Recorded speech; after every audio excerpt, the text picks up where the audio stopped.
August 15న flag ఎగరేయడానికి అట్లనే జనవరి 26న flag ఎగరేయడానికి different ఏంటి, ఆ రోజే స్పెషల్గా ఫ్లాగ్ ఎందుకు ఎగరేస్తారని చెప్పేసి ఈ వీడియోలో అయితే చెప్పాలి అనుకుంటున్నాను. 1947 ఆగస్ట్ 15న మనకు ఇండిపెండెన్సీ వచ్చింది కాబట్టి ఆ రోజైతే దేశమంతా ఫ్లాగ్ హోస్టింగ్ చేసి సాంస్కృతిక కార్యక్రమాలన్నీ నిర్వహించుకుంటారు. ఆ రోజు మనకి ఇండిపెండెన్స్ వచ్చింది కాబట్టి.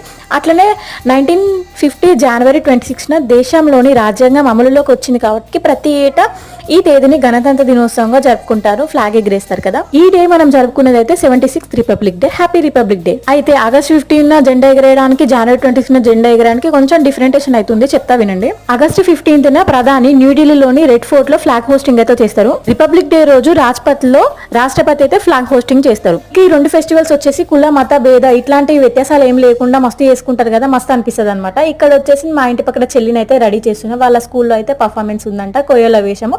ఈ అమ్మాయిని అయితే రెడీ చేసా, ఎలా ఉందో కామెంట్ చేయండి. బాయ్.